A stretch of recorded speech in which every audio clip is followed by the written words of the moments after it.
महाभारत के अश्वत्थामा से कैसे मिले सम्राट पृथ्वीराज चौहान? क्या आपने सम्राट पृथ्वीराज चौहान की वीरता के किस्से सुने हैं? वही पृथ्वीराज चौहान जिन्होंने शब्दभेदी बाण चलाकर मोहम्मद गोरी को मौत के घाट उतार दिया था। कहते हैं इनकी मुलाकात महाभारत के अश्वत्थामा से भी हुई थी। वही अश्वत्थामा जिन्हें महाभारत काल में श्री कृष्ण ने समय के अंत तक धरती पर भटकते रहने का श्राप दिया था। पर सोचने वाली बात है कि आखिर अश्वत्थामा महाराज पृथ्वीराज से क्यों और कहाँ मिले। दरअसल महाराज पृथ्वीराज ने 1186 से 1196 के बीच मोहम्मद गोरी को कई बार युद्ध में हराया था, लेकिन 1192 में वो मोहम्मद गोरी से युद्ध हार गए थे, जिसके बाद वो जंगल में रहने लगे। वहां रहते हुए उन्हें एक शिव मंदिर दिखाई दिया। पृथ्वीराज रोज उस मंदिर में जाने लगे और सच्चे मन से शिव जी की पूजा करने लगे। कहते हैं एक बार जब महाराज पृथ्वीराज चौहान सुबह सुबह उस मंदिर में पूजा करने गए तो उन्होंने देखा कि उनसे पहले ही कोई मंदिर में पूजा कर चुका है, क्योंकि शिवलिंग पर फूल गुलाल आदि सब चढ़ा हुआ था। इधर उधर देखने पर उन्हें एक बूढ़ा व्यक्ति मिला, जिसके सिर पर बहुत गहरा घाव था। पृथ्वीराज चौहान जितने अच्छे योद्धा थे उतने ही कुशल वैद्य भी थे। उन्होंने जब उस आदमी का घाव देखा तो अपनी आयुर्वेदिक विद्या का इस्तेमाल करके उसकी चोट को ठीक करने की कोशिश करने लगे। पृथ्वीराज चौहान के हिसाब से घाव को 1 हफ्ते में ठीक हो जाना चाहिए था, लेकिन 1 हफ्ते बाद भी वो घाव वैसे का वैसा ही था। उसमें किसी तरह का कोई सुधार नहीं हुआ। ये देखकर महाराज पृथ्वीराज को बहुत ही आश्चर्य हुआ। इसके बाद जब उन्होंने उस बूढ़े व्यक्ति से पूछा कि क्या आप अश्वत्थामा हैं, तो उन्होंने अपना जवाब हाँ में दिया। उसका जवाब सुनकर महाराज चौहान चौंक गए। उन्हें अपनी आंखों पर भरोसा नहीं हुआ। तब अश्वत्थामा ने उनसे वरदान मांगने को कहा। कहते हैं अश्वत्थामा ने ही उन्हें शब्दभेदी बाण चलाने की विद्या सिखाई थी। इतना ही नहीं, उन्होंने पृथ्वीराज चौहान को 3 शब्दभेदी बाण भी दिए थे, जो कि अचूक थे।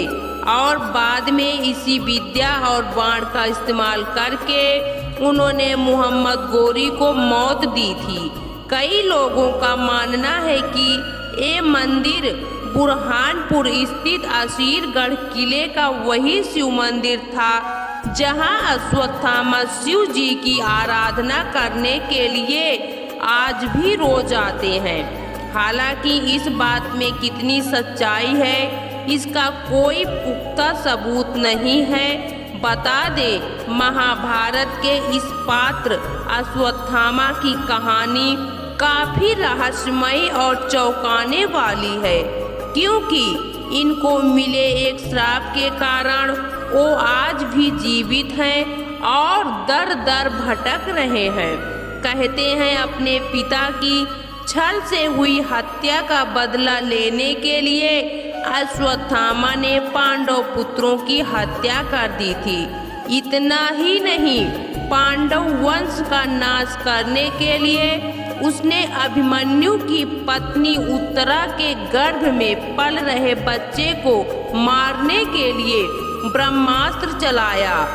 तब उसी बात से क्रोधित होकर भगवान श्री कृष्ण ने अश्वत्थामा के माथे पर लगी चिंतामणि रत्न निकाल ली और श्राप दिया कि तुम दुनिया के खत्म होने से पहले मृत्यु को नहीं देख पाओगे।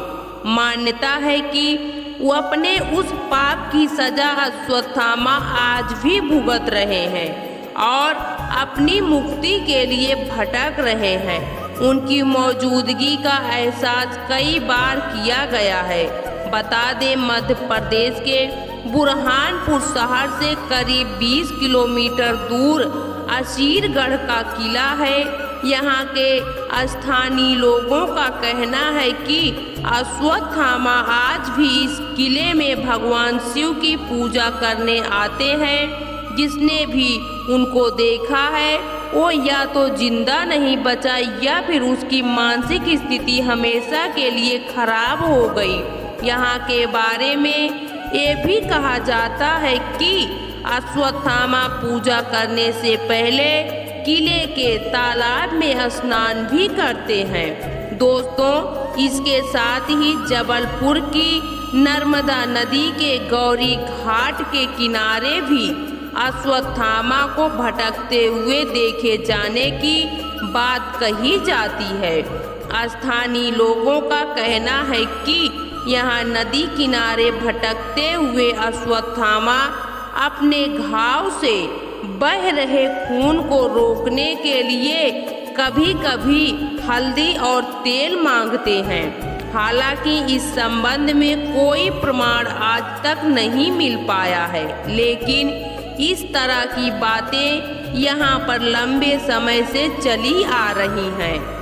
दोस्तों, आपको यह कथा कैसी लगी कमेंट बॉक्स में ज़रूर बताएं। वीडियो को लाइक करें, शेयर करें और हमारे चैनल को सब्सक्राइब करना ना भूलें।